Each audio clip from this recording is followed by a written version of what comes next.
Básicamente quería leer el currículum de el arquitecto y maestro Héctor Rangel.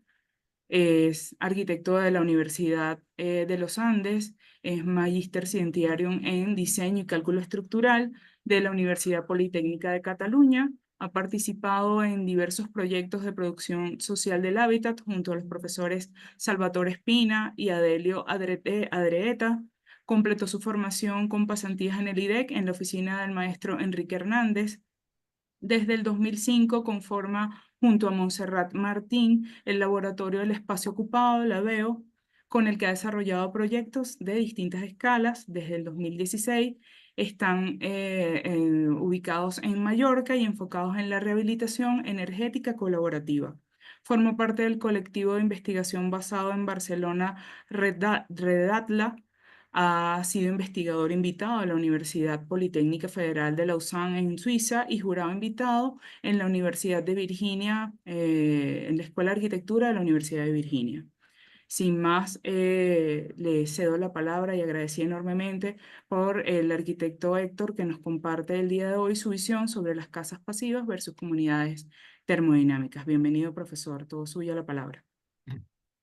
Bueno, primero que nada quiero agradecer al IDEC, una institución de la que me siento muy cercano por distintos motivos, por haber pasado por ahí, por haber esperado siempre, mientras era estudiante, siempre estar viendo hacia el IDEC, hasta que pude ser pasante ahí en el año 2019 y luego me dio la oportunidad de poder conocer al profesor Enrique Hernández y haber trabajado en su oficina y fue esa una magnífica oportunidad que me abrió los ojos sobre las relaciones que había entre tecnología y sociedad permanentemente. Bueno, tanto el profesor Enrique Hernández como el profesor Salvatore Espina y el profesor Adilio Andretta, y es una trayectoria que hemos seguido desde en distintas direcciones, ¿no? No siempre, siempre me hubiese gustado mucho más estar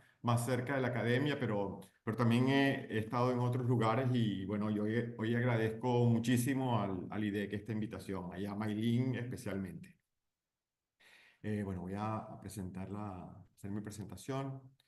Eh, yo en primer lugar quiero decirles que esta es una presentación que no es específicamente técnica, justamente por lo que decía antes, por las relaciones que creo que son necesarias revisar entre los aspectos materiales y tecnológicos y los aspectos sociales del hábitat construido, ¿no? El pasado 1 de noviembre, el profesor Domingo Acosta nos puso en situación, ¿sí? Nos mostró nuevamente estas gráficas de aumento de la temperatura que nos advierten sobre el riesgo cada vez más cercano de que superemos los 1,5 grados de aumento de la temperatura con respecto a los niveles de 1850 y lo que eso supone sería una catástrofe ya cada vez más. eh, es bastante probable que no solamente nos acerquemos a los 1,5, sino que los superemos. Todo indica, los modelos más avanzados así lo indican, y esto supondría incluso el riesgo de extinción masiva de especies y con ella la desaparición incluso de la especie humana. Esto, que podría parecer como solamente un coco, ¿no? Que tenemos ahí cerca de algunos científicos que están obstinadamente recordándonos.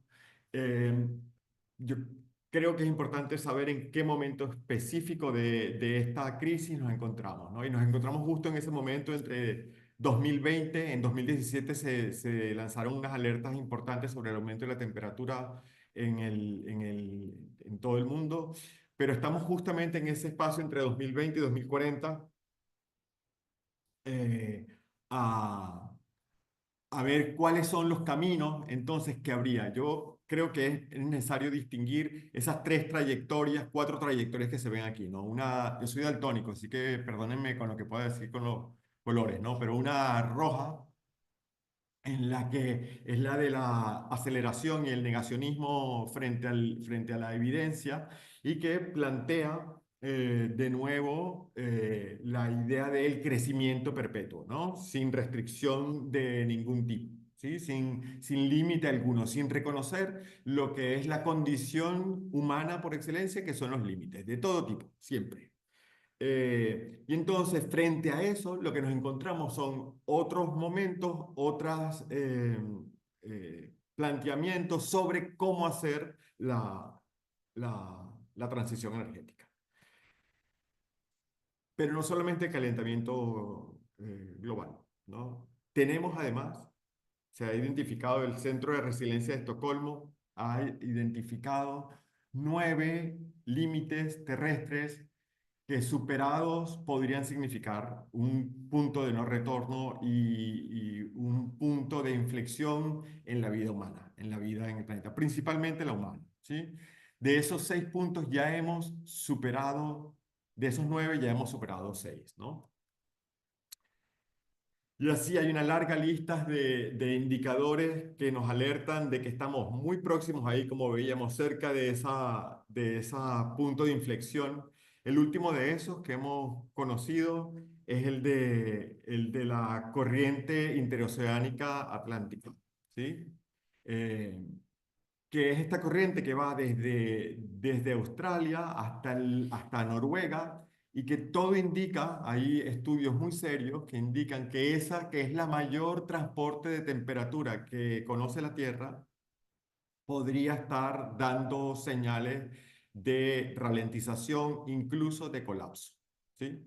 Esta noticia que apareció el año pasado y que ocupó espacios muy especializados, ya ahora en octubre de este año ha habido una carta abierta de científicos climáticos al Consejo de Ministros nórdicos para alertar de que hay que tomar acciones ya, pronto, de inmediato. Entonces se nos plantea todo un escenario de urgencia climática. Yo cuando leí este documento me encontré luego con uno de los firmantes, un alemán, ahora no recuerdo su nombre, un profesor alemán que decía que si a él le tocaba recomendar a sus hijos de lo que tendrían que hacer, les diría que principalmente aprender a vivir en comunidad y en crisis.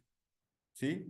Es decir, no los llamaba a formarse, seguramente ya lo están, pero formarse en la ciencia de lectura de datos, en la producción, que ahora tenemos grandes capacidades para hacerlo, sino les llamaba a vivir en comunidad, vivir en el riesgo de supervivencia, ¿sí? En la condición de la supervivencia. Eh, esta charla no va de mostrar más datos, va justamente de qué pueden estar produciendo toda esta cantidad de datos que conocemos diariamente, que nos son puestos sobre la mesa, ¿no? A la hora de comer, ¿no? Esta es la situación y que podría, yo creo que podría producir 3 efectos, ¿no? Cada uno de ellos muy distinto. Uno, el de la aceleración, repito, y hemos visto en los últimos tiempos cómo hay quien desconoce la evidencia y apuesta con fuerza por la aceleración y por la búsqueda, por ejemplo, incesante del consumo de combustibles y de energía en todas sus formas. Otro, la parálisis, y otro, lo que podría ser la urgencia de cambio, pero únicamente desde las élites científicas, ¿sí?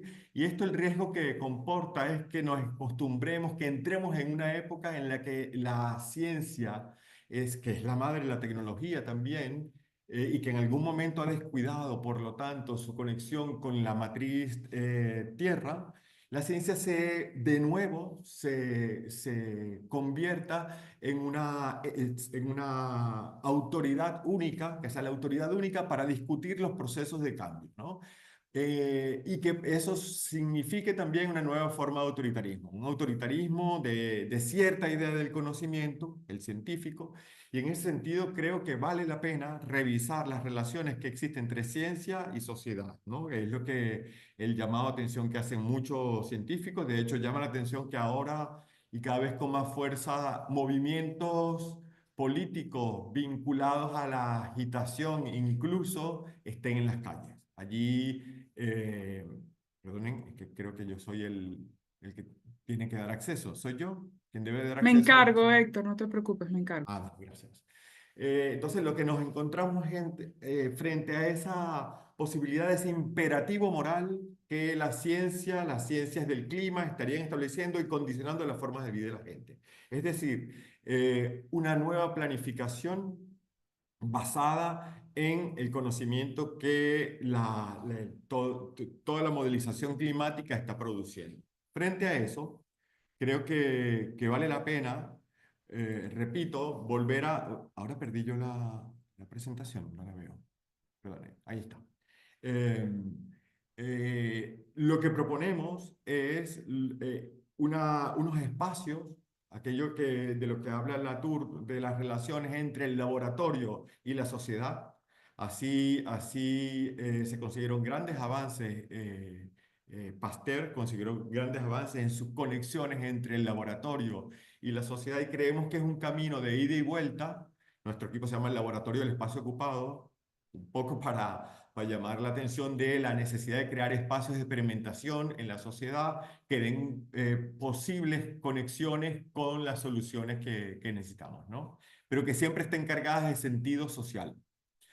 Esto lo quiero hacer, entonces, no voy a adentrarme muchísimo más en los discursos más de orden teórico, sino quiero contar experiencias varias sobre proyectos en los cuales el componente social y de investigación y tecnológico ha estado presente. Desde eso creo que podemos hacer desde lo concreto, desde la cuestión más modesta y específica de un proyecto, es desde donde creo que podemos leer la situación.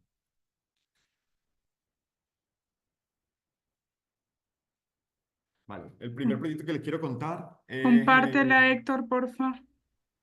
no está compartido. No, Oh, disculpa. perdone. Dale compartir y ahí No la estaba ves. compartiendo antes en ningún momento. No, no. Ah, pero entonces estaba mostrando unas gráficas que no pude. Pasaré un segundo por ellas, es que estoy como medio... Aquí le Creo que si me quitan a mí el... vuelve a darme la condición de yo te di anfitrión para que pudieses compartir la pantalla. Perdonen que... Aquí está. Aquí puedo compartir. Sí, y me das a mí la tutoría sobre la ser anfitrión para que puedas tú movilizar. Ahora sí veo tu presentación, le colocas en F5 para que podamos ver la pantalla ¿Sí? completa. Vale, perdonen. Sí, esta era la gráfica a la que me refería el profesor Domingo Acosta, que nos mostró Ujú. aprobar, el pasado Perfecto. 1 de noviembre.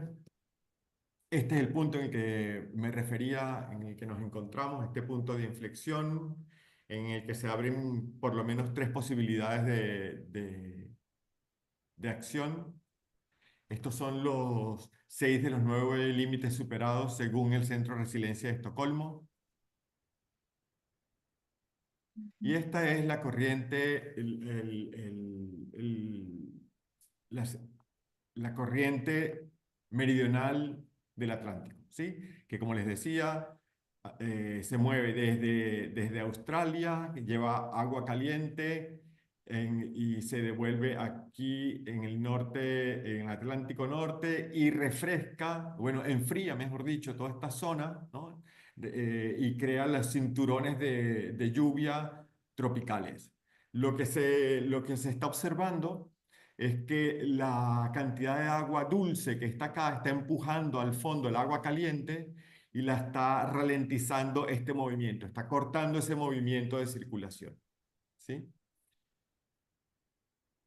De los grandes discursos a las pequeñas cosas, ¿no? Este es un proyecto que estamos haciendo ahora aquí en Mallorca.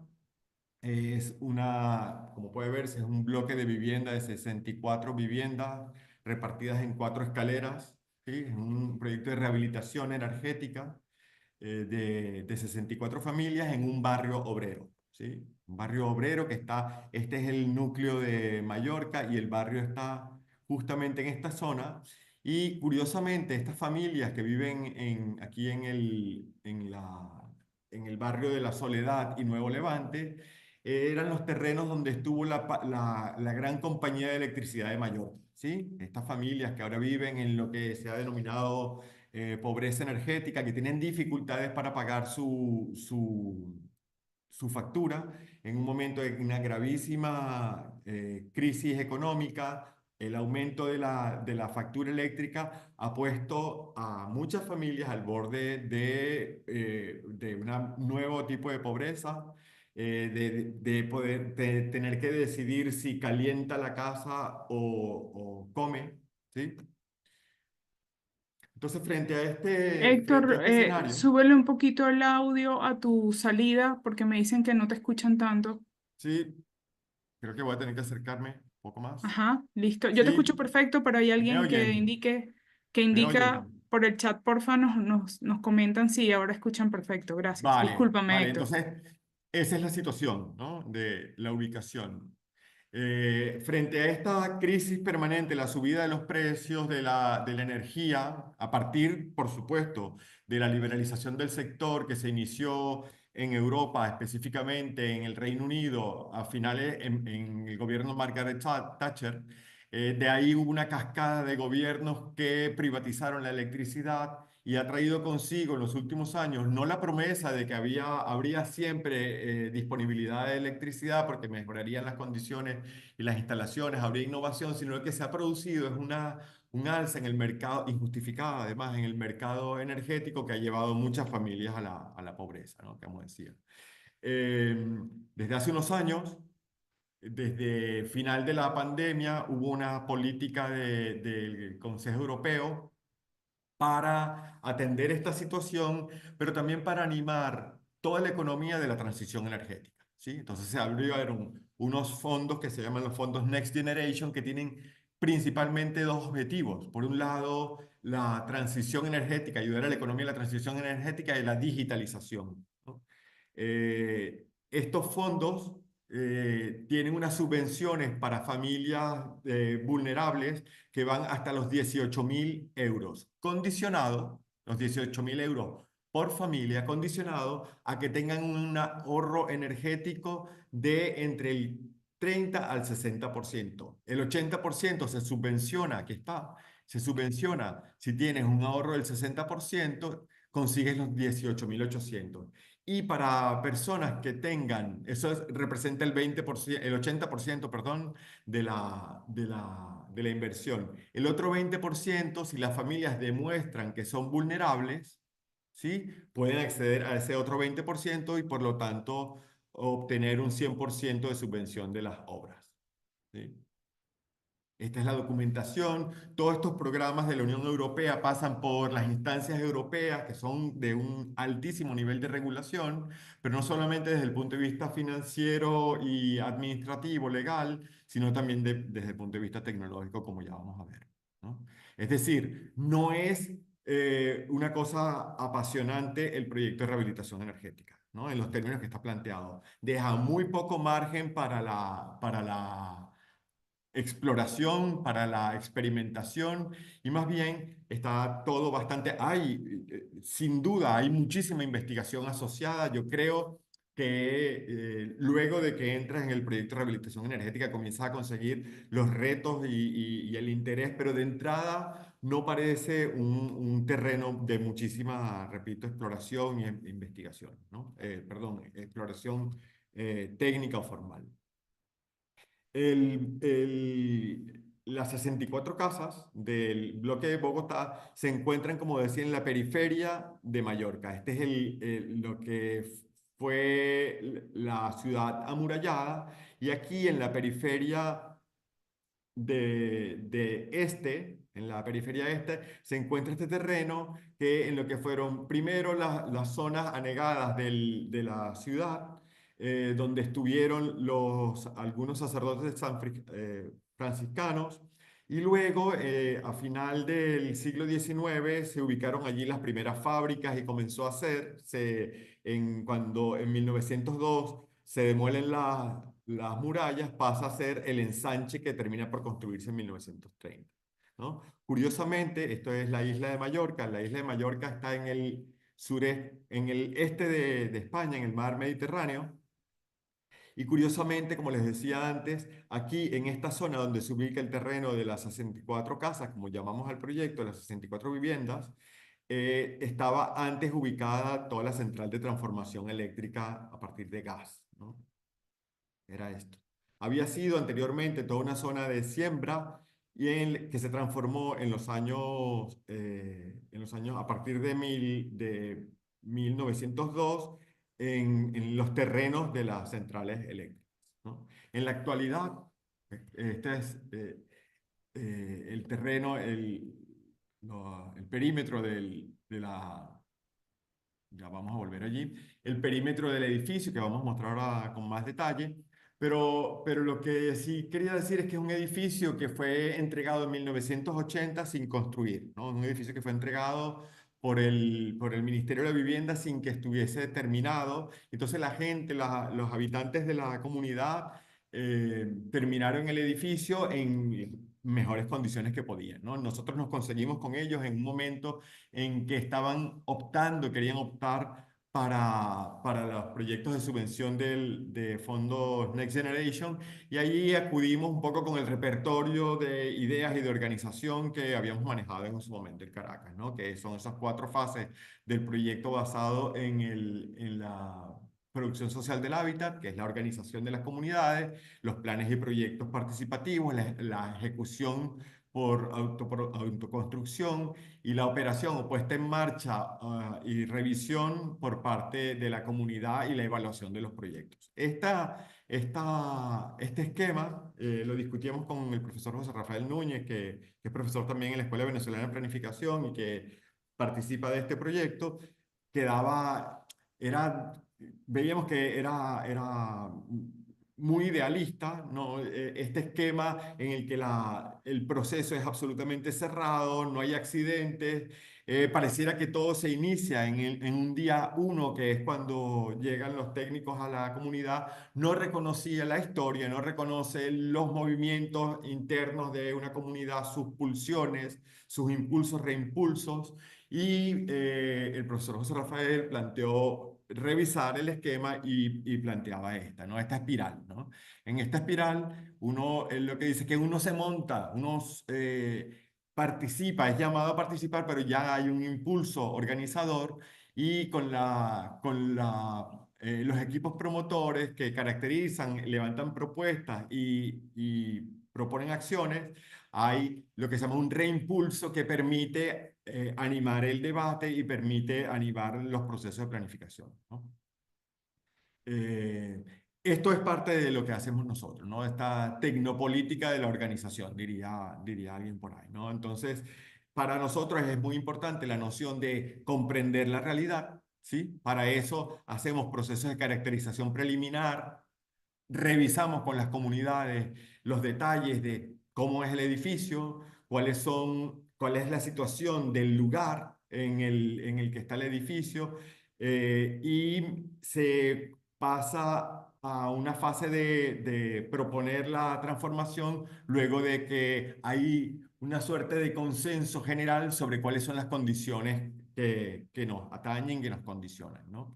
Eso es lo que llamamos el autodiagnóstico comunitario, que nos lleva luego al plan comunitario y al presupuesto comunitario, ¿sí? La organización de la comunidad, de la intercomunidad de las 64 casas en específico, tenía por objetivo desarrollar las capacidades de gestión para garantizar la sustentabilidad social. Y es que ese edificio, como veremos ahora en algunos planos, se encuentra en la zona límite entre lo que después que la actividad de la empresa energética cesó en los años 2000, al finales de la década de los 90, estos terrenos comenzaron a ser muy apetecibles por el sector inmobiliario, vinculado, por cierto, al sector de la construcción y del turismo, que en los años 60 dieron el gran cambio a la isla de Mallorca con la industria turística, ¿no? Entonces, lo que nos planteábamos era la necesidad de que la comunidad se organizara para identificar cuáles eran los problemas que tenían, cómo podían relacionarse en lo comunitario, en lo institucional e identificar equipos de apoyo, ¿sí? En lo sucesivo, lo que hicimos fue hacer una serie de convocatorias a la comunidad en la que junto con ellos hicimos un levantamiento de ese edificio, hicimos un modelo tridimensional bajo metodología BIM que fuimos alimentando en el tiempo, ¿no? Fuimos alimentando tanto con datos materiales, geométricos del edificio, pero también con datos sociales, ¿sí? Es decir, podíamos saber la edad de las familias dentro de parámetros compartidos dentro del modelo, podíamos indicar las condiciones de la familia, respetando siempre los datos que estas familias compartían por la ley de protección de datos, pero también dando cuenta de cuáles eran las situaciones que no se veían desde fuera, que probablemente la materia no cuenta, ¿no? Y que oculta y que no nos permite muchas veces conocer la situación. Hicimos unas convocatorias, esta fue la primera de estas convocatorias en la cual llamábamos a revisar el edificio. En esta primera convocatoria, esta idea de que podíamos contar el edificio era contar en qué condiciones estaban materiales, pero también escuchar como los cuentos de las familias que estaban habitando el edificio. ¿Sí? Estas son las visitas, visitamos el 60% de la familia y encontramos que muchos de ellos pertenecen a familias que los alquilan en la época de vacaciones, ¿sí? Ahí lo que hicimos fue proponer todos los instrumentos para la lectura a partir de los documentos que los sistemas europeos solicitan. Esos son los IE, los informes del estado de la edificación, el libro del edificio y los certificados energéticos. Todo el levantamiento de esa información lo hicimos conjuntamente con con la comunidad allí, ¿no?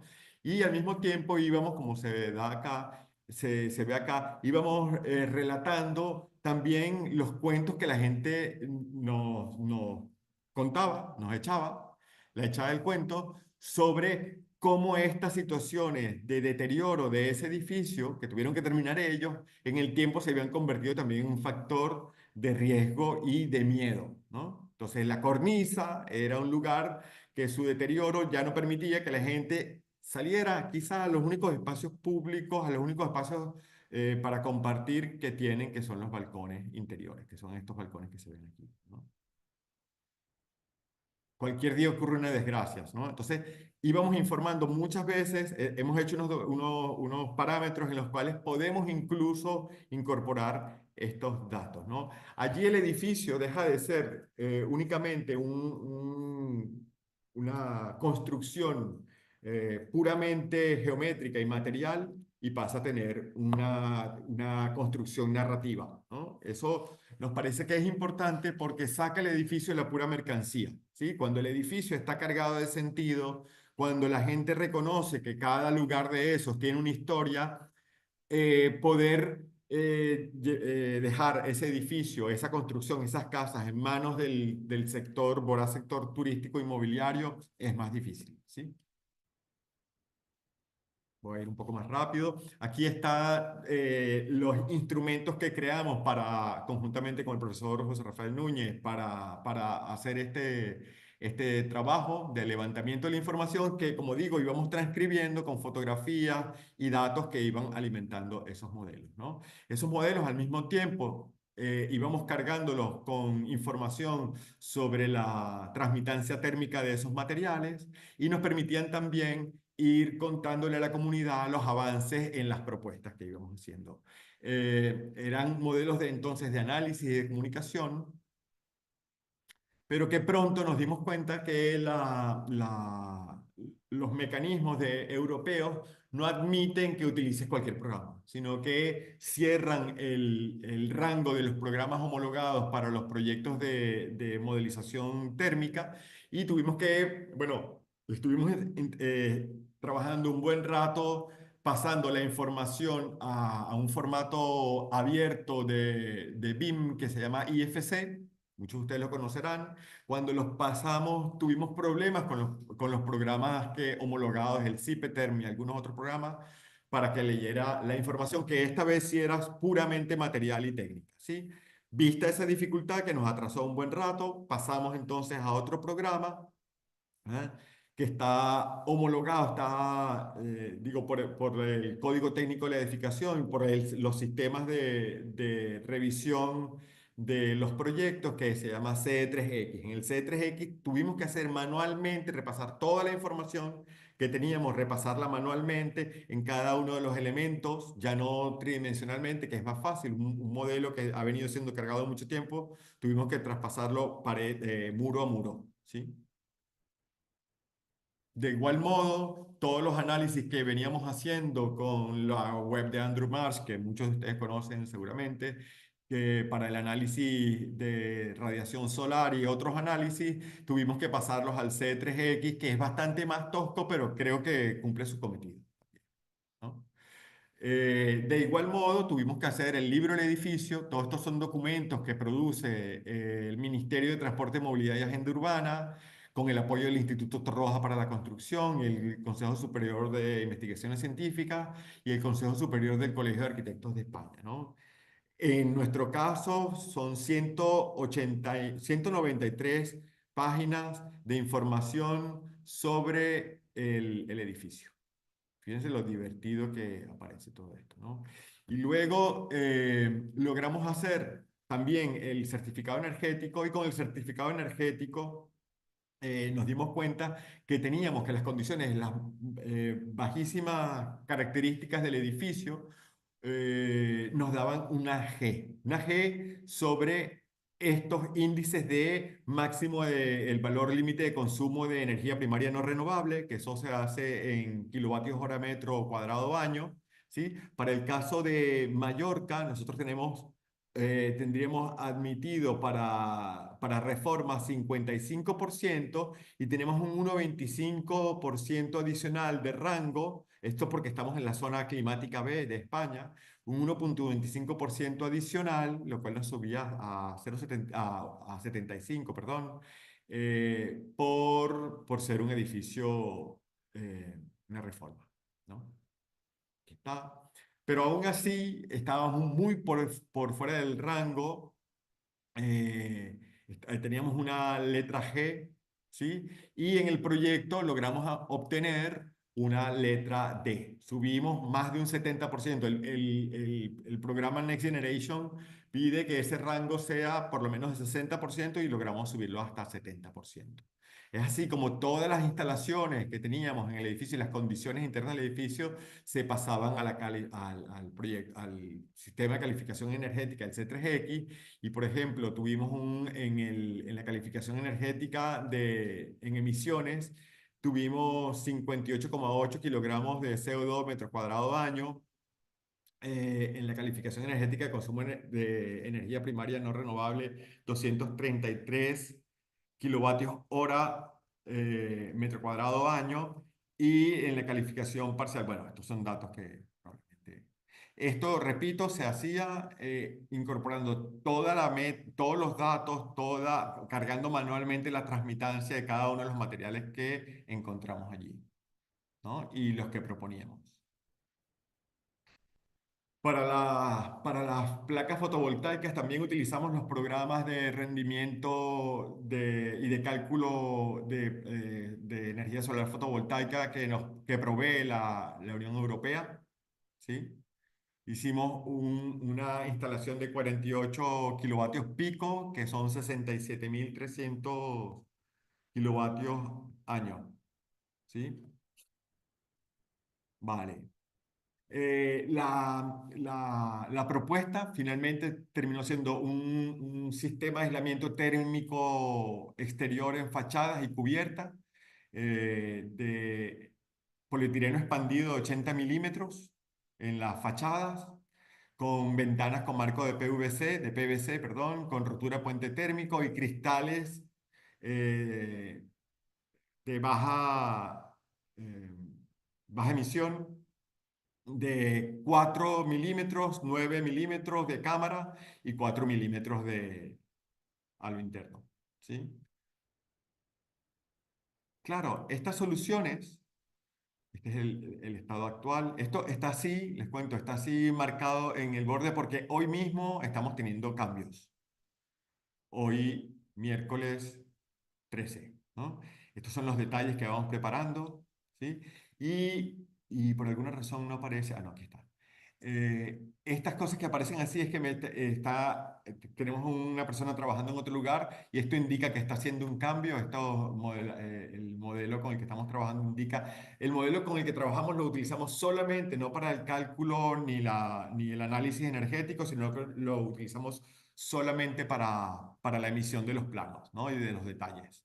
¿Qué ocurre? Que al mismo tiempo que íbamos cargando el modelo, íbamos obteniendo rangos de precios que superaban por mucho el 1.500.000 euros que podríamos acceder en subvenciones, ¿sí?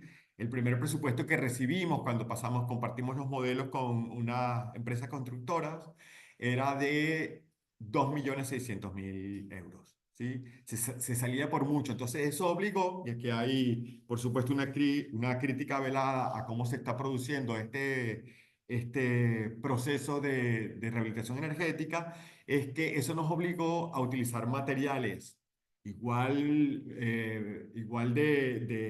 con la misma inercia térmica, pero de muchísima menos calidad ecológica, ¿no? Con muchísima huella de carbono. Es el caso del SATE, de las placas de poliestireno expandido y las ventanas este no es un detalle nuestro, que son bastante mejores. A ver si, bueno, no se ve mucho por aquí abajo.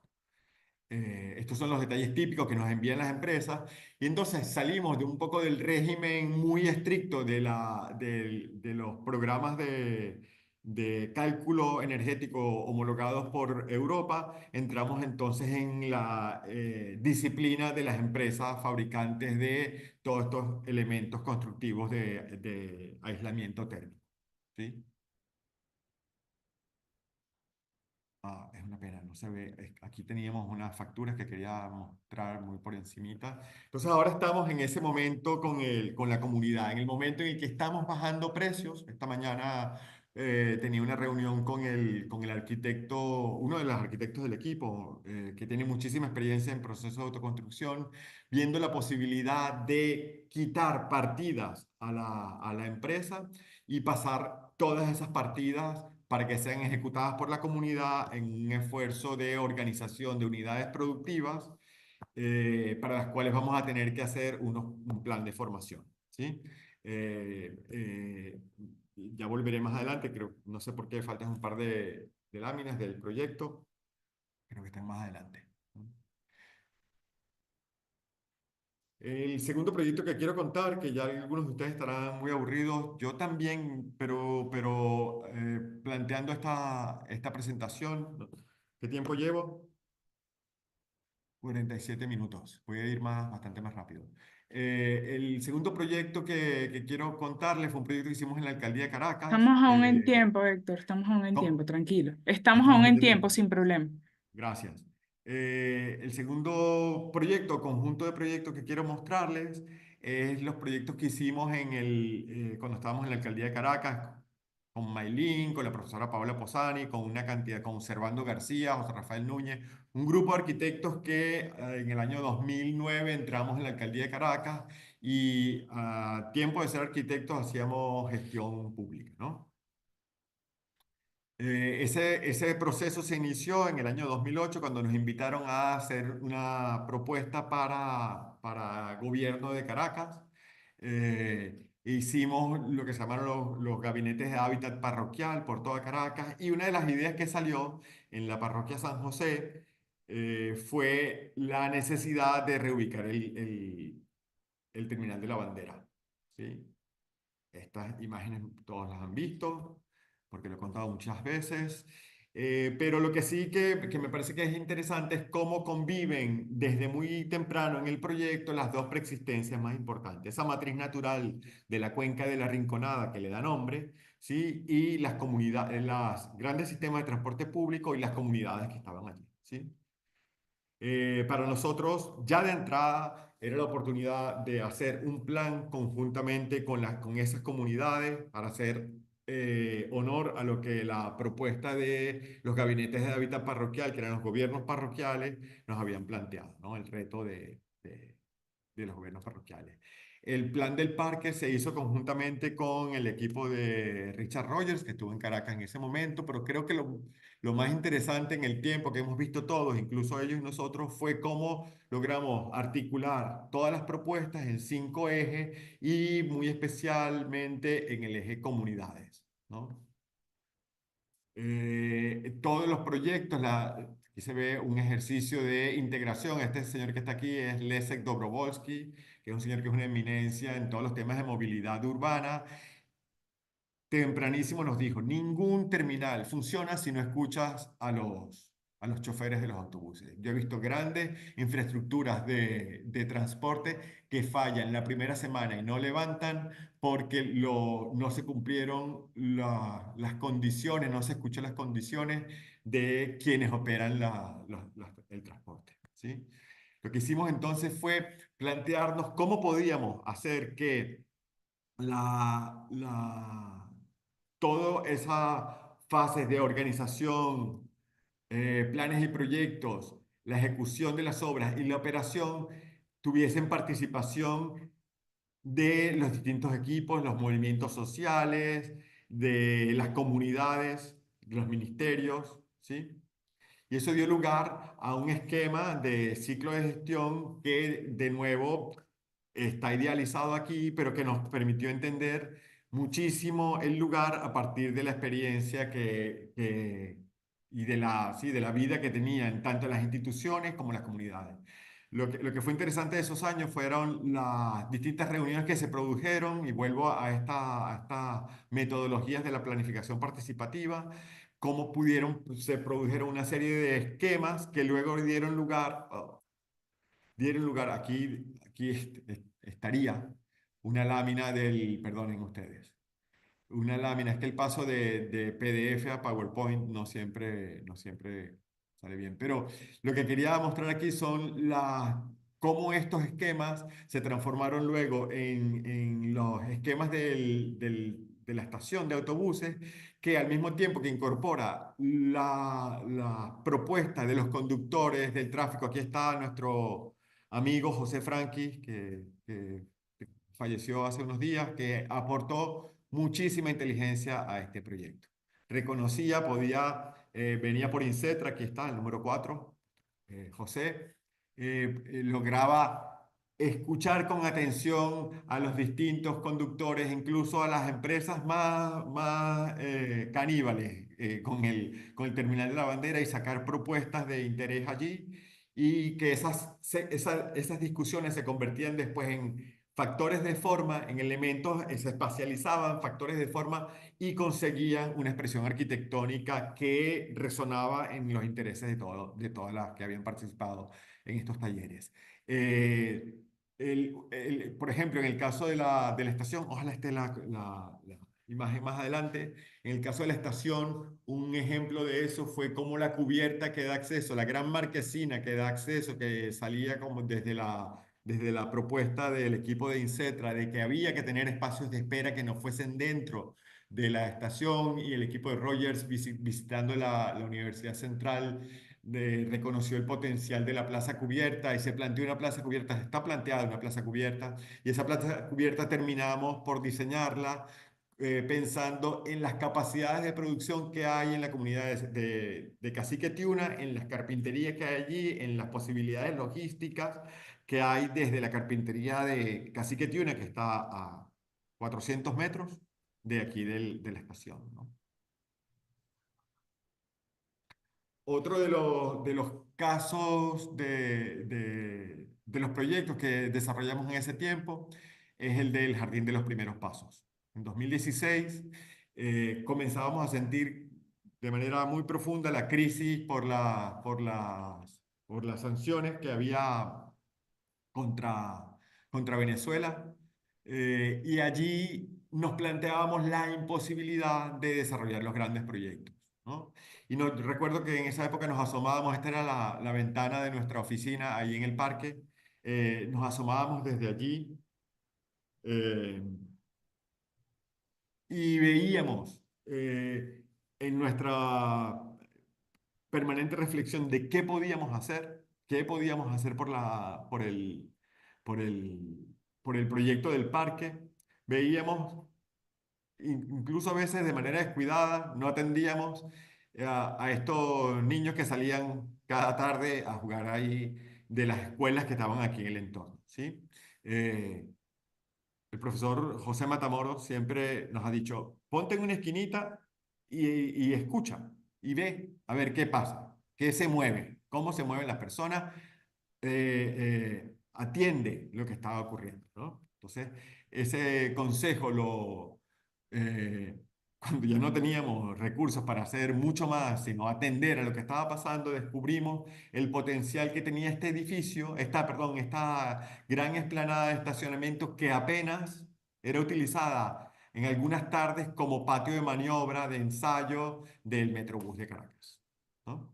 Es esto, todo esto, ¿no? Entonces pensábamos, bueno, quizá podemos hacer aquí un espacio de entrada a todo el parque eh, que, que tenga en estos niños de primaria su principal sujeto de diseño, de transformación y de disfrute, ¿sí? Y lo que nos lanzamos fue entonces en unas jornadas de trabajo y de diseño con los niños de las distintas comunidades que estaban en el entorno del parque, que nos llevaron hasta arriba, hasta, por ejemplo, esto es en Felipe Acosta. En los niños que estudiaban en esas escuelas hicimos talleres allí de trabajo. Lo hicimos con Camila Estigarribia. Camila es una profesional magnífica, educadora, argentina que estaba en esos tiempos en Venezuela y entonces lograba trasladar los grandes temas del plan, trasladarlo a los niños y devolverlo en ideas de proyecto, ¿no? Hacía de correa de transmisión entre esos grandes temas. Aquí estábamos, ellos habían planteado la necesidad de, frente a esa superficie tan caliente, poder tener una piscina, ¿sabes? El sueño máximo, ¿no? Niños que no tienen acceso a una piscina, hagamos una piscina. Fue algo que planteamos y que la profesora Teresa Galí, parte del equipo de proyecto, nos devolvió opciones de piscina y estas son las opciones que revisábamos con los chicos de allí, ¿no? Del trabajo de Ale, creo que se llama. ¿Sí? Iniciamos entonces ese proyecto y también nos dimos cuenta de la dificultad, de la incongruencia que significaría sacar todos esas grandes cantidades de material, que además nos había dicho el ingeniero Carlos Griffin, por cierto. eh, Allí entraron muy temprano a trabajar el ingeniero Carlos Griffin, la arquitecta Marianela Mora y su sobrino nos acompañaron en el proyecto, nos ayudaron a desarrollar todo el sistema de detalles, en un proceso de diálogo entre lo que se hablaba. Hablábamos con Teresa, que en ese momento estaba en Virginia, aquí son el tipo de discusiones que se daban. Permanentemente íbamos reportando, construyendo los conceptos y rápidamente Carlos Griffin nos advirtió del problema gravísimo que había, no solo de calentamiento de la superficie, que ya habían notado las rodillas y los pies de esos niños, sino la contaminación que bajaba de todas esas grandes superficies de asfalto y que estaban contaminando el agua y había una gran cantidad de sedimentación en las tuberías que llevan hasta el río Valle, ¿no? Y que además esos sedimentos estaban reduciendo la sección útil de caudal de esa tubería. Lo que hicimos con Teresa, Galí, con Carolina y con Carlos y Marianela fue identificar cuáles eran las oportunidades de diseño y ahí estuvo el estudio de las hidrozonas, ¿no? Y de cómo estas son las pendientes que había en el lugar, los espacios de juego que hemos identificado y cruzando todas esas líneas de acción, esos vectores de energía y de materiales también, y por lo tanto de vectores de trabajo, fue diseñándose el proyecto. ¿Sí?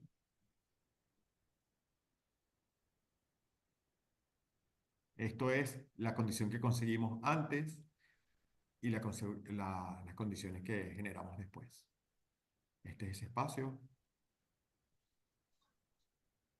Creo que lo que fue interesante también es cómo logramos hacer, junto con las comunidades, ahora también los adultos mayores que se acercaban, muchas veces los abuelos, muchas veces gente que se nos acercaba por ahí a contarnos cómo veía la obra, sorprendidos de qué obra, qué era lo que estaba pasando. Fuimos a visitarlos en algún momento y como decía Carolina, pero que había un gran conocimiento allí que podíamos incorporar al proyecto, ¿sí? Allí apareció la oportunidad de reactivar los viveros que había en esas comunidades, en la comunidad de Felipe Acosta. Ahí está una persona que es un sabio, que es santo, que está ahí asomado en su puerta, que tiene un gran conocimiento sobre plantas, sobre gestión de huertos pequeñitos, que cuida con mimo y que salían unas frutas magníficas, unas flores maravillosas, y nos comenzamos a plantear cómo podíamos escalar eso a nivel de todo el parque, ¿no? De las ciento y pico de maticas que tenía Santo, cómo podíamos llevarlo a las 65.000, creo, plantas que necesitábamos. Y ahí apareció otra persona también muy importante en este proyecto, que es el profesor, el biólogo Prudencio Chacón, que nos ayudó en ese proceso, ¿no? Yo tengo una gran estima por el conocimiento que el profesor incorporó al proyecto. Le estoy tremendamente agradecido porque siempre incorporaba esa noción sistémica que puede tener un biólogo con los aspectos sociales y además de la necesidad de formación que tenía la comunidad. Así que se hizo un plan de formación. Esto era los nombres que se daban ellos, los guerreros del bosque. Y la idea era que, bueno, frente a aquella cosa de que bajen los barrios, nosotros decíamos que los barrios bajarían con flores. Esta era la ubicación de los distintos viveros que había en la montaña y que irían produciendo todo el material vegetal del proyecto. Esto son las láminas que iba produciendo Teresa allá en Virginia. Esta es la producción de esas plantas, íbamos diciéndole qué plantas había. Carolina hacía un par de, probablemente más a veces, más de un par de Zoom, no se llamaba Zoom, se llamaba de otra manera, no me acuerdo ahora, Skype, un par de Skypes en la semana y se iba relatando cómo iba el avance de esa producción. Al mismo tiempo, comenzó a surgir a partir de las recomendaciones de Carlos Griffin la necesidad de desarrollar un sistema para filtrar las aguas, ¿no? Y comenzamos a ver si podíamos tener un elemento, pocos elementos, siempre, poquísimos elementos constructivos que pudiesen alojar los jardines, las plantas y servir para bajar la temperatura y para filtrar las aguas, ¿no? Este fue el proyecto del ingeniero Griffin. Sistema superficial, hay un sistema superficial de la captación de las aguas, ¿no? Por pendiente, y un sistema subterráneo, ¿sí? A mí me parecía que en un momento toda la atención, toda la emoción del proyecto había recaído sobre el proyecto hidráulico y eso siempre nos daba la idea de que el proyecto entonces sí que estaba siendo integral, ¿no? Y que la estética del proyecto estaba incluso enterrada, ¿no? Hay gente que nos decía, bueno, pero estás enterrando los presupuestos. Bueno, pues sí, ¿no? Allí comenzamos a desarrollar entonces propuestas de distintas piezas. Estos diseños los hizo Juan del equipo de Marianela junto con nosotros, ¿no? El detalle de esto, del diseño con Carolina, todo el equipo estuvo ahí viendo cómo podíamos hacer combinación de materiales muy económicos que nos permitieran hacer ese filtrado del agua, perdón. Esto es cómo se hacía. Otro elemento muy importante de este proyecto son las raíces de los árboles, ¿sí? ¿Por qué? Porque dejamos en este objetivo de bajar el costo todo cuanto fuese posible, dejamos las farolas más grandes que había allí, los postes de luz, perdón, más grandes que había y dejamos los árboles, ¿no? Los árboles interrumpen el orden, aquí se ve, ¿no? Aquí es el orden natural y se superponen sobre los espacios de los estacionamientos y creíamos que valdría la pena también contarlo en términos de su expresividad, de su estética, ¿no? Como el orden de los carros y el orden de los árboles y el orden de las raíces, que es un orden que no logramos que se respetara al 100%, pero que esos órdenes estuviesen sobrepuestos y que de ahí emergiera la propuesta más estética, ¿no? Esto es,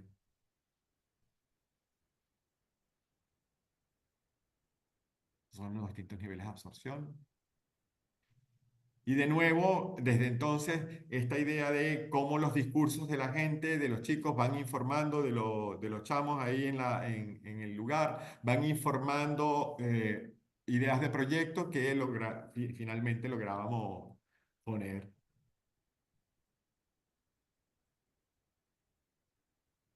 y construir. ¿Sí? Esto fue en aquellos años, el año pasado, este año estuve ahí en Caracas y logré ver que se mantiene magníficamente, intensamente utilizado y además fue construido tanto por los niños que nos dieron las claves para el proyecto, ¿no? Sembrado, construido en términos de ideas. Algunos de los padres participaron en la construcción del proyecto, pero muy importante los equipos de los viveros, de los guerreros del bosque, de los otros viveristas, de Lisbeth, de Santos, de todos ellos que además luego hubo un reconocimiento inmediato desde la alcaldía de Caracas a la labor que ellos estaban haciendo. Recuerdo que Dulce Medina, que estaba en patrimonio, comenzó a llamar a la gente de los viveros para que le ayudara. Esto fue en un proyecto fuera del parque, en un proyecto en el Calvario. Eh, y lo mismo Funda Caracas, la profesora Paola Posani, allí también utilizó material de los viveros. Y esta es la piscina que ellos pedían y que logramos afortunadamente hacer, ¿no? Este último proyecto que quiero contar, lo contaré muy rápido. Además, lo dirige Carolina. Ah, creo que tengo una mejor versión, perdonen un segundo. ¿Se me escucha? Sí, Héctor, sin problema. Voy a pasar al siguiente proyecto y luego vuelvo aquí, haciendo un cambio. Este proyecto se está desarrollando en Tiltil, en Chile, donde está Carolina, que formó parte del proyecto del Parque Hugo Chávez y del Jardín de los Primeros Pasos. Junto con Teresa Galí han mantenido trabajo conjunto y ahora Carolina, que sigue siendo parte del equipo de la VEO también, que ahora es parte del equipo de la VEO, ponía como referencia de las cosas que se habían hecho y ponía el jardín de los primeros pasos. Y en este proyecto en el que además también vuelve a estar Camila y está Daniela Ibarra, es una arquitecta que trabaja con Carolina allí en Chile. Hablan del jardín del siglo XXI, ¿no? De cuáles son las claves para poder superar la visión de que el jardín es un fondo frente a una figura que es la arquitectura, ¿no? Cómo el jardín pasa a ocupar el plano preferente y la naturaleza ocupa un plano preferente en la concepción de los espacios, ¿sí? Y por lo tanto no hablamos tanto de paisajismo, sino de arquitectura del paisaje, ¿no? Allí hacen entonces un análisis de los climas hermanados con Tiltil, los otros jardines del siglo XXI que están haciendo junto con Teresa, en Tiltil, en España, en Zúrich, en España, en Blanes y en Andorra. ¿Sí? Y de nuevo este ejercicio de acompañar las luchas de la gente, así como en el proyecto de las 64 viviendas es la pobreza energética, en el Jardín de los Primeros Pasos es la contaminación, el calor de esos asfaltos que no permitían a los niños jugar, que no tenían espacio público, y la contaminación de las aguas. Aquí lo que viene ocurriendo en Tiltil es que eso es lo que llaman una zona de sacrificio, ¿no? Donde las grandes empresas mineras y las grandes empresas de gestión de desechos sólidos van y depositan residuos, ¿no? Entonces, es en ese lugar en donde Carolina y el equipo del Jardín del Siglo XXI están desarrollando este proyecto. Carolina puede intervenir si está por allí, no sé si logró sumarse, pero siempre reconociendo la necesidad de que haya un sujeto transformador, ¿sí? De que haya un sujeto del proyecto, un equipo promotor, y ahí están los distintos equipos promotores que se han desarrollado en torno a estos proyectos. El Jardín de Tiltil ocupa este triángulo que está acá. ¿Ah? Y el principal reto que tiene este jardín es que está en un clima muy árido, un clima de muy bajo nivel pluviométrico y en el que además está muy contaminado. Entonces el objetivo de este proyecto es poder rescatar, regenerar ese suelo a partir de poder humedecerlo. ¿Sí?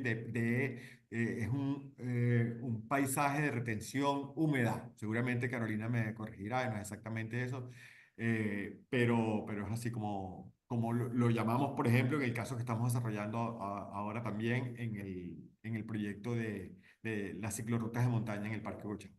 ¿Sí? ¿Cómo se está haciendo esa retención húmeda? ¿Cómo se está buscando la humedad para este terreno a partir de la recolección de toda la poda que se recoge en la zona? Que los vecinos van trayendo hasta el terreno. ¿Sí? Ahí están estratégicamente ubicadas a partir del estudio de cómo esa cobertura vegetal debe ser ubicada para que produzcan zonas de retención hídrica, ¿sí? Cómo debe ararse para que esa zona, esa poda no signifique un riesgo de fuego. Y aquí lo que me parece que es interesante es que de nuevo, como en el otro proyecto, hay unas claves, unas reglas, solemos decir, unas reglas, una norma que hay que seguir, pero es donde reside el potencial del proyecto también, su potencial proyectual, ¿sí? Es decir, en el límite hay potencial.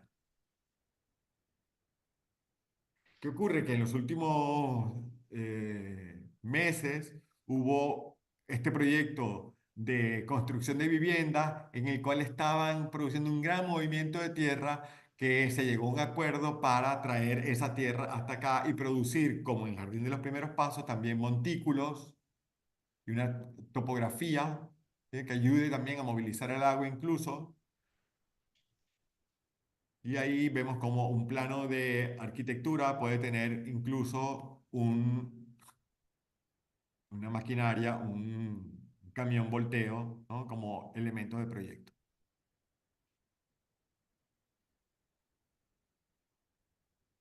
Estas son las celebraciones y el estado atrás. Me recordaba Carolina hace un rato la importancia de cuando aparecen los hongos, ¿no? Las setas, ¿no? Ahí en el terreno, que indican que ya hay un nivel de humedad que está produciendo esta vida, ¿no? La regeneración de ese suelo se viene produciendo. Además, me parece que es muy interesante que se hace a partir de la capacidad transformadora de las personas. De nuevo, ¿sabes? Tecnologías muy sencillas, muy elementales, donde todo el ejercicio está en conseguir reglas que respeten baja entropía. Esto quiere decir evitar movilizar materiales más allá de lo que se debe, ¿no? Evitar traer materiales complejos a un lugar y que la tecnología es casi tecnopolítica. Son formas de llamar y concentrar a los equipos, de que las convocatorias se cumplan, de que haya regularidad en eso y que tienen una serie de documentos que lo hacen posible, esos procesos, ¿sí? Creo que del mismo modo como nosotros hacemos proyectos y dibujos para que en la obra se siga lo que ahora la arquitecta Farsi Mustafavi dice, que la arquitectura es un arte de reglas, permanente, ¿no? De cumplir reglas. Bueno, creo que también otras tecnologías que están en torno al proyecto de la movilización social exigen de estos documentos permanentemente, ¿no? Que hemos estado viendo en cada uno de los proyectos, ¿sí? Como reflexión final, perdonen, voy a compartir, termino para...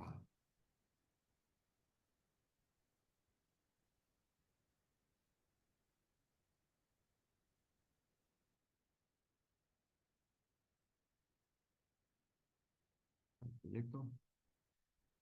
Una reflexión final, permítanme la licencia. Aquí hay un par de errores, me doy cuenta. La idea de que tendríamos que pasar hacia otro modelo de relación eh, con nuestro entorno físico, ¿sí? Yo aquí quería significar tres modelos: el hombre de Vitruvio de Leonardo da Vinci, perdón, el modulor de Le Corbusier y el modelo de Victor Olgiay, ¿sí? En el primero es la belleza cerrada, en la abstracción, en una circunferencia, de la proporción áurea vitruviana, que tiene que ver con lo construido, con los valores de la vitruviano, pero que son principalmente abstractos, ¿no? Es la pureza de las formas y la belleza de un hombre. Uno podría decir dónde nació, qué proporciones tiene. Lo interesante de Le Corbusier, como dice Iñaki Ábalos, es que es una belleza que ya es más abstracta de alguna manera, pero también es propia de la modernidad y de la construcción humana de la belleza, monstruosa de algún modo, pero que tiene que ver con la construcción del entorno. Y el modelo de Orgiai viene a hablarnos del hombre y de su relación metabólica con el entorno. Es una relación abierta, no está cerrado. Si el de Leonardo está cerrado en la abstracción de la pureza de la circunferencia, el de Le Corbusier está cerrado en la proporción del uso, pero encerrado en un recinto. El de Olgiay está abierto a la biología, a las ciencias médicas, pero a la relación humana, a la relación con el clima, ¿sí? Y yo creo que esta relación nosotros tenemos que abrirla aún más, abrirla a otros agentes con los que compartimos espacio y con los que construimos como el proyecto, como ese champiñón, esa seta que aparece en el proyecto de Tiltil, que viene a decir que se ha activado el suelo, que se ha regenerado el suelo. Debemos poder atender estas condiciones de contexto más metabólicas, ¿no? Eh, lo digo porque estamos transitando hacia otro momento histórico distinto de la alta disponibilidad energética con altas tasas de retorno que nos ha llevado a cerca de este colapso que nos advertió el profesor Domingo Acosta, y que en Venezuela comenzó en 1922. Esta es una imagen que siempre me ha llamado la atención, que es cuando el 14 de noviembre de 1922 estalla en Cabimas el primer pozo petrolero, ¿sí? Y luego la relación que llegamos a tener con el PAO y cómo esta idea de lo explosivo nos ha configurado como sociedad, ¿no? La modernidad nuestra no es una modernidad que venga de un centro de la racionalidad, sino que llega, ¿no? A través de máquinas y de la energía directamente, ¿no? Esto es un plano de la Corporación Venezolana de Guayana que es pura circulación de materia, ¿no? Y que va hacia el norte, ¿no? De hecho, lo dice más claramente aquí, como la dinamita era la condición de posibilidad para urbanizar Ciudad Guayana, para ir hasta el mundo, atravesar el norte y llegar hasta el resto del mundo, ¿no? Esta ciudad se organiza como con líneas de transferencia de materiales, ¿sí? Y esa misma noción explosiva, esa misma modernidad explosiva, nos pone en relación, nos ha puesto en relación permanentemente con nuestra historia, con nuestra identidad y con el patrimonio, ¿sí? Eh, esto que la tradición se da paso al progreso, esto fue lo que pasó en el Saladillo, en Maracaibo. A mí me parece magnífico esta idea de la política y de la modernidad explosiva que se resume en esta imagen, ¿no? Esto es el Saladillo, Maracaibo, el ensanche de Maracaibo. Y nosotros pudimos, a partir de una investigación que hicimos en el año 2016 con la Politécnica Federal de Los Ángeles, con el profesor Ives Pedrazzini, ver cómo esa modernidad explosiva y del cambio climático también impactaba en otros sujetos en la ciudad que nosotros no vemos, que no conocíamos, ¿no? En los años 90. Era toda la gente que vivía debajo de los viaductos, toda la gente que vivía debajo, en las cercanías del Guaire, y de cómo esa gente había sido siempre víctima de esa otra pulsión frenética energética que venía cambiando el régimen de lluvia, eso era lo más fuerte en Venezuela, ¿no? Hicimos con ellos un estudio de cómo había ocurrido estos son espacios ocupados en Caracas, que lo hicimos con, con Rigel Sergen y con el equipo de la Escuela de Politécnica Federal de Lausanne y con gente magnífica de esas comunidades, ¿no? Ocupadas y que nos iban contando y pudimos hacer unas líneas de tiempo con las que concluíamos que esas líneas de tiempo estaban vinculadas también con líneas de construcción frenética en Caracas, ¿no? Coincidían en algún caso, ¿no? Y con lluvias. Es decir, los desplazamientos, las ocupaciones se habían producido en momentos de lluvia en Caracas, ¿no? Estas torres de Caracas, este es el crecimiento de los edificios en Caracas en distintas décadas, ¿no? El centro con finanzas aquí, que fue uno de los casos de estudio, la llamada Torre de David, que es verdad, hay dos torres de David, ¿no? Fue el mismo promotor. Eh, y las más importantes que se han construido jamás en Caracas, las que tenían el impulso de energía del Estado, son las torres de Parque Central. Las torres de los 90. Aquí despuntaba la torre de David y todos nos preguntamos, oye, ¿qué pasó que todas estas torres tenían esta altura? ¿Por qué subió? Eso es motivo de otra discusión, pero tiene que ver con otras lógicas económicas que se produjeron en Caracas en los años 90, ¿no? Por último, ya para cerrar, ahora sí, quiero decirles que si para algunos de nosotros el cambio climático representa el riesgo de una punto de no retorno que ponga ya en riesgo a más sectores de la sociedad, no solamente aquellos que viven en la pobreza urbana, sino aquellos que comienzan a vivir en la pobreza energética, es decir, se amplía la pobreza y el riesgo de toda la sociedad en su conjunto, hay para quienes es una oportunidad, ¿no? Esta idea del riesgo como oportunidad, ¿no? El cambio climático aumentará la llegada de turistas durante el invierno en Baleares. Esta es una noticia de 2007 en la cual el sector constructor y de hotelero veía la oportunidad que el cambio climático propone. En la historia, esta idea de que podemos tener disponibilidad absoluta de energía, que podemos tener, la podemos tener y manipular aprovechar como un valor estético, surge a mediados del siglo XIX. ¿Sí? Hay bastante escrito. Si Carnot y Liebig, que son los dos grandes teóricos de la termodinámica y de los metabolismos, advertían que eran puro límite siempre, ¿sí? Los metabolismos y la energía y la termodinámica imponen límites científicos y en el caso de la termodinámica, límites universales al comportamiento de la energía.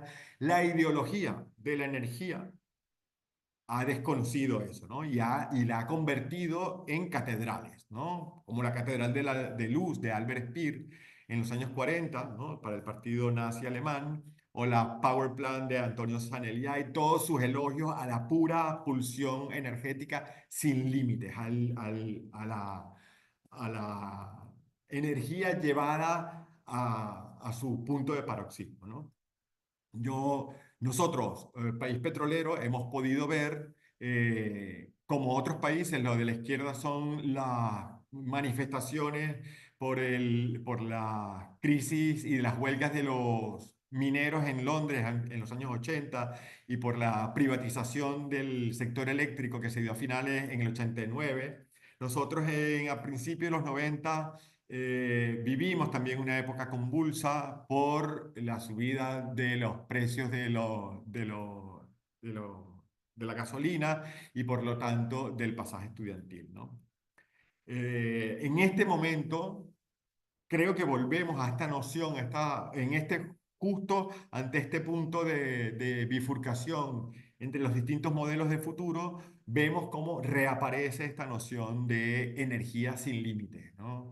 Hace unos días vimos cómo la nave Starship de SpaceX conmocionó al mundo con la idea de que salía y podía devolverse, ¿no? Como que podía, algo que parecía imposible, físicamente imposible, que es volver un cohete a la plataforma de lanzamiento. Eh, no deja de tener un punto místico esta idea, como muchas ideas de la energía como gran discurso, esta idea de que vamos a subir al infinito a buscar nuestro destino en las estrellas, cuando no existe condiciones, mejores condiciones para la vida humana que el planeta Tierra. Nosotros solemos decir a algunos amigos que vayan a Marte, pero no tienen vuelta, no tienen pasaje de vuelta, ¿no? Es decir, la idea de que podemos conseguir solución a los grandes conflictos que tenemos en la actualidad en las estrellas no vuelve a ser sino otro mito más de la posibilidad o fundado en la posibilidad científicamente comprobada de que la energía es infinita, ¿sí? El Kohei Saito es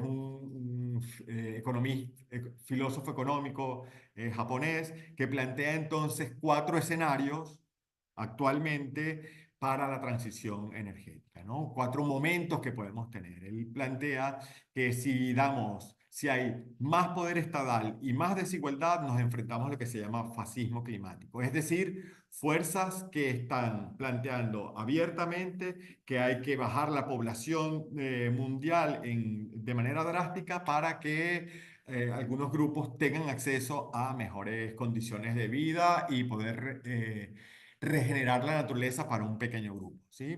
Que tenga acceso al mismo derroche de energía y de lujo.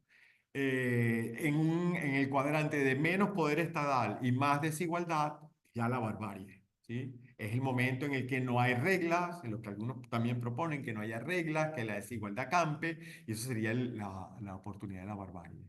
Si aumentamos el poder estatal y que nos regule entonces desde el Estado, que cambia permanentemente, y buscamos igualdad, podríamos estar frente a lo que él denomina, yo no estoy de acuerdo con esa categoría, pero él llama maoísmo climático, en el que el Estado controle, el Estado burocrático controle todos nuestros consumos metabólicos, incluso, ¿no?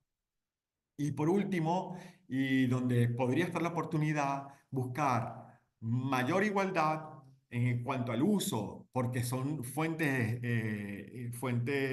limitadas de energía y de materia, y con un poder que esté en las bases, en las comunidades que puedan, en lo cercano, en los trámites cercanos, conseguir acuerdos y que haya instancias, por supuesto, más altas de coordinación. Es extraño que terminemos una charla en un departamento de construcción con temas tan vinculados a aspectos políticos. Lo lamento si es una salida de tono, pero creo que los cambios que se plantean no tienen resolución desde el punto de vista tecnológico, tienen que ver con cambios que podemos hacer como sociedad en los hábitos de vida, de consumo y de relaciones. Muchas gracias, Sara. Bien, muchas gracias, Héctor, por el tiempo, por la visión súper amplia, por los cuatro ejemplos que nos trajiste a discusión, a debatir. Aquí inicia desde luego el debate, además no se queda únicamente en esta videoconferencia. Lo decíamos al principio, lo decía el profesor Argenis, que se cuelga esta conferencia, pero para que sea no más que un ingrediente más o un punto para debatir este tema que sí, lo esbozaba el profesor Domingo, no, la salida no es únicamente tecnológica, Y bueno, en ese sentido, digamos que hay una concurrencia en la visión. Además, especialmente me ha gustado mucho el tema metodológico que viene trabajando, la veo en Mallorca con las comunidades. Nosotros digamos que el ejemplo venezolano lo conocemos y nos gusta ver cómo desde otras latitudes se están aplicando metodologías similares con comunidades organizadas. Entonces, es el gran, digamos, contraste que hacemos el día de hoy. Yo quisiera abrir el derecho de palabra, a ver si algunos de nuestros invitados, los cuales nos hemos mantenido bastante constantes, 40 personas, 40 o 42 personas se han mantenido a lo largo de la conexión. Si alguno de los invitados quisiera formular alguna pregunta al compañero Héctor, se los agradecería. Tenemos unos minutos todavía.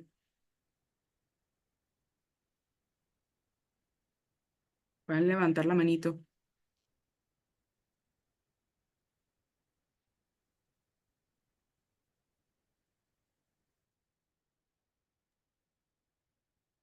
A ver, no veo a nadie por allí. Preguntas, dudas, aportes. Y veo tanta gente conectada, pero vamos a ver si alguno...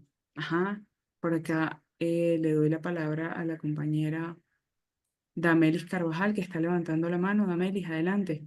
Puedes preguntar. Buenos días. ¿Dónde se encuentra Sube un ubicado poquito la voz, Damelis, gracias. Buenos días, ¿se escucha? Sí. ¿Se escucha mejor? Sí, te escuchamos. Ok, ¿dónde se encuentra ubicada específicamente esa experiencia de aquí de Caracas, de la Rinconada, con donde están los niños y las piscinas y eso, que me gustaría ir a verla? Fíjate, está junto al antiguo edificio del INH, entrando después del Parque Alejandro Otero, Ajá. 150 metros detrás del edificio del INH. Ahí está. Ok, muchas gracias. Bueno, te felicito. No sabía que había un planteamiento ya como filosófico, como humanístico, pues, de lo que es el cambio climático y cómo abordarlo. Y has dado tremenda respuesta en lo que es que la tecnología sola no puede, pues, tiene que ser con la sociedad. Sí. Gracias. Gracias. Gracias. ¿Alguien más que quiera participar? ¿Dar algún aporte? ¿Alguno de los compañeros que se encuentran por acá? Agradecida por la compañera Damelis por su comentario.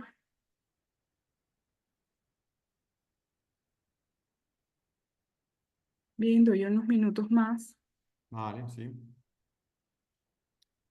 Por acá la compañera Nela.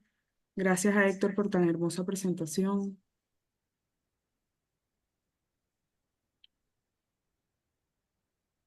Gracias, Anela, Eh, siempre.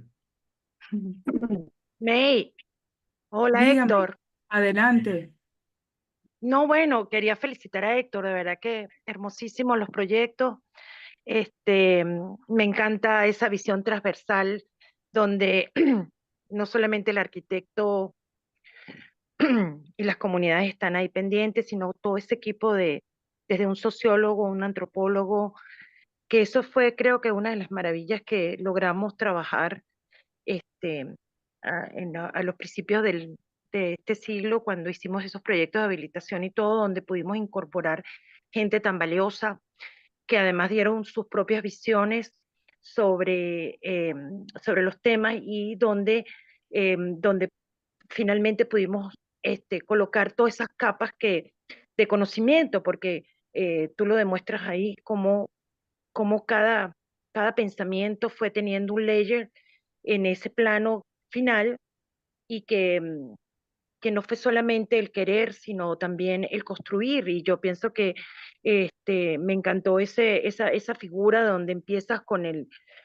Leonardo, pasas a Le Corbusier, que la hermosura de las proporciones, y luego esa visión transversal que yo creo que es la que tenemos que seguir explotando y trabajando, incorporando más disciplinas. Ahora más con el cambio climático, creo que es importantísimo que incorporemos a todos esos científicos que están dando respuestas a esta grave situación que es importantísima que se aborde desde ya y que ya desde hace varios años nos están advirtiendo. Entonces yo creo que nosotros desde nuestra experiencia y tú que lo has hecho tan bien y me parece maravilloso que eso esté haciéndolo Carolina en Chile, este, podamos a partir de la construcción de esa metodología poder avanzar en temas tan complejos, porque además cuando tú te enfrentas a unas situaciones tan complejas, pues requiere de un conocimiento que no lo tenemos nosotros como arquitectos o urbanistas, sino que va más allá y que ahora creo que es mucho más dinámico.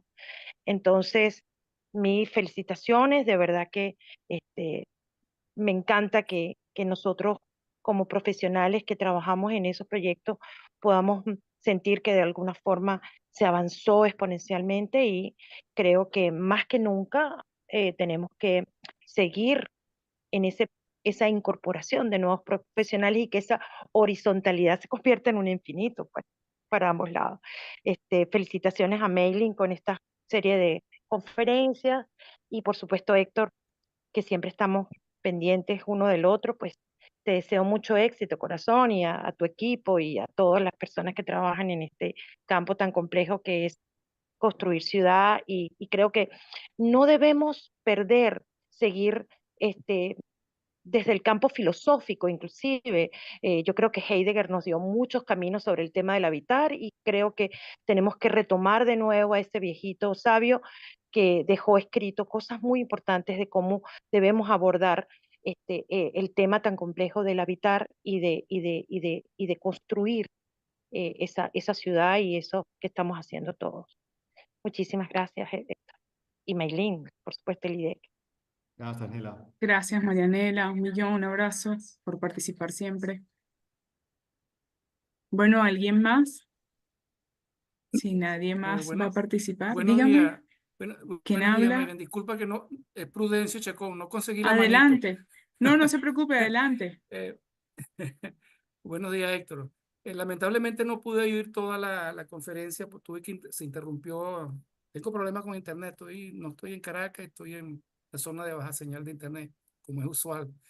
Pero en la última parte noté que Héctor pedía disculpas u ofrecía disculpas por el carácter político de alguna de sus, en la parte final de su intervención. Yo creo, Héctor, que no tenía que ofrecer disculpas por eso, porque en el fondo ese es el problema, es un problema político, un problema incluso más allá de lo puramente político, es un problema civilizatorio, un problema del modelo civilizatorio que hemos escogido en las sociedades en el mundo para vivir, sean las más extremas capitalistas hasta como dice uno de los cuadros tuyos ahí, hasta la maoísta, ¿no? Es un problema político y el fondo es político. Y hay que resolver el tema político para poder resolver todos los demás problemas, ya sea el climático, que es ahorita digamos, el más global, como los locales. El modelo que hemos escogido, el modelo civilizatorio que hemos escogido es el que nos ha llevado a donde estamos. Y la única forma de intervenir en el modelo político que hemos escogido es a través de escoger otro modelo civilizatorio. Eso es muy duro, muy duro. Eh, ya yo que estoy en los 70, pues cualquier avance que se haga en ese sentido no lo veré, pero espero que los nietos míos sí lo vean. Y entonces sí, no hay que ofrecer disculpas por el tratamiento político de todas estas cosas, porque en el fondo todo eso es político. Lo demás son soluciones técnicas, con mayor o menor intervención de las sociedades. Yo he tenido la fortuna de participar con esto en algunos pequeños esfuerzos que yo he dado. Y me parece que esa es la vía, digamos, vamos a llamarlo en lo local, pero en lo global, y el cambio climático es global, la solución viene por la vía política y no hay otra vía. Lamentablemente, es la más difícil, por cierto. Bueno, Héctor, te felicito. Muy bueno lo que vi, muy buena la presentación. Me parece que vas de lo conceptual a lo local y eso me parece fabuloso. Bueno, un abrazo a todos. Gracias, Prudencio. Gracias, muy amable. ¿Alguien más? Por acá la Maylin, compañera Eloima decía muchas gracias, muy interesante la charla, además apertura o abre una visión más amplia y compleja de la arquitectura del urbanismo. Felicitaciones. ¿Quién me habla, Alejandro? no, soy yo, Domingo Acosta. Ah, profesor Domingo, ¿cómo Es está que no, usted? no encuentro cómo levantar la mano No, por aquí. favor, adelante, profe, ¿Cómo adelante. están? Muy Buenas bien. tardes, buenos días todavía. Bueno, primero que nada, por supuesto, mi reconocimiento y felicitaciones a Héctor por tan completa y reflexiva charla, porque una de las cosas que nos toca a los arquitectos en ejercicio es hacer reflexión. Y la reflexión es un tesoro, porque es lo que nos lleva a poder sacar conclusiones, pero sobre todo poder hilvanar un discurso que permita la comunicación no solo con los colegas, sino con la sociedad. Y eso es lo que ha logrado Héctor hoy con estos ejemplos, que tienen un hilo que los une, que es el tema de la vida en comunidad y cómo la Ujú. vida en comunidad puede resolverse, cómo podemos nosotros participar en en ese reto tan enorme que es el que al final nos va a terminar definiendo hacia dónde van a ir los pasos que debemos dar para estas transformaciones profundas del modelo tecnoindustrial que predomina en el planeta desde la revolución industrial y que se aceleró a mediados del siglo XX con la salida de con la conclusión de la Segunda Guerra Mundial. Y este modelo es el que nos ha llevado a esta crisis, que no se le puede llamar crisis climática solamente, sino que sabemos que es una crisis ecosocial. Y esto es lo que nos ha demostrado hoy Héctor en su conferencia, que estamos en medio de una crisis ecosocial y con estos ejemplos de trabajo que podemos hacer los arquitectos, que no solamente es aquí, que es a nivel internacional, eh, son emblemáticos. Uno ve cómo en la transición energética, que es una de las visiones alternativas y disruptiva de la arquitectura que propuse el otro día en la conferencia, que es la transición energética justa eh, y rápida. A ver si quito se está oyendo el ruido del WhatsApp aquí, ya lo voy a quitar. Este, tiene en común, tiene en común con los demás proyectos, que son los grandes intereses corporativos los que terminan minando la posibilidad de una transición energética o de una transición hacia unos modos de vida más saludables ecológicamente y que promuevan el bienestar humano. ¿Por qué lo digo? Bueno, hay autores que dicen con mucha claridad que no va a ocurrir una transición energética, aunque los precios, aunque los precios y los costos de los sistemas de aislamiento y sobre todo de los sistemas de generación de energía solar y eólica hayan bajado tremendamente. Porque al quitarle, cuando bajan esos precios explicados yo el otro día en la conferencia, le quitan los subsidios, porque dicen, bueno, ahora sí es algo que es rentable. Ah, pero como le quitan los subsidios, ya entonces no tiene el mismo margen de ganancia que tiene todas las energías que provienen de hidrocarburos. Entonces ya no es atractivo para invertir. Entonces, bueno, detrás de este esfuerzo comunitario hay una rebeldía y una actitud hacia decir, bueno, mira, eso podrá ser así, pero yo busco la manera de que a través del esfuerzo con las comunidades desde abajo, de manera descentralizada, de manera no monopolizada, podamos inducir hacia dar paso hacia esa transición energética. Pues lo mismo pasa con la regeneración del medio ambiente y del entorno urbano, que es lo que tú presentaste hoy.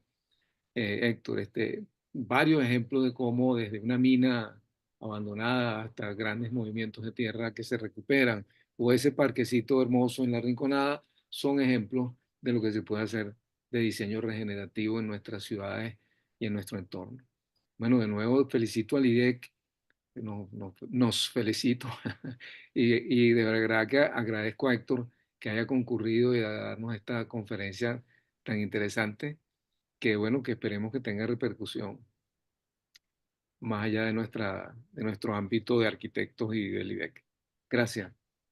Muchas gracias, profesor. Gracias a usted, profesor Domingo, por la reflexión. ¿Alguien más que quiera aportar? Si no, bueno, cerramos y quedamos en permanente debate a través de las redes del IDEC, a través de, una vez que subamos esta conferencia, esta presentación que nos hizo Héctor, al canal YouTube del IDEC, podamos nosotros incorporar otros comentarios. La idea es consolidar redes de investigación, así como está Héctor aquí, y vamos a tener el día viernes de forma presencial al profesor Hildebrando Vélez Galeano, que es un investigador de la Universidad de Colombia y que viene a hablarnos especialmente del tema de economía ecológica y todos los procesos tecnológicos, las transiciones y el tema de las comunidades y la pacificación. Su visión, bueno, los invitamos eso va a ser en el auditorio, la anfiteátrica 018 de la Facultad de Ingeniería. Vamos a poder compartir con el profesor durante 2 horas su visión. Todos estos temas están estrechamente vinculados. Insistimos en el tema de las comunidades y por eso el agradecimiento pleno a Héctor el día de hoy, al profesor Domingo, que abrió nuestro ciclo de conferencias y que, bueno, cierra el día 22 de noviembre nuestro compañero Servando García, hablando específicamente de la experiencia en la oficina de Berle. Entonces, sí, si nadie más desea hacer un comentario, la invitación es permanente. Dígame, Héctor, ¿qué quiere decir? No, no, no, ahí dándole saludos a Jaime León, que me saluda. Buen amigo. Bien, bueno, no más que agradecer nuevamente y reiterar la invitación a que sigamos siendo partícipes de estos espacios de construcción de ideas y de intercambio desde el IDEC. Muchas gracias, Héctor, por tu tiempo, disposición y la claridad de tus ideas. Y bueno, siempre en casa, siempre bienvenido en casa, Héctor. Gracias, Melín. Gracias a todos. Hasta la próxima. Bueno, hasta luego. Feliz día, buen provecho, 6:45, gracias. Chao.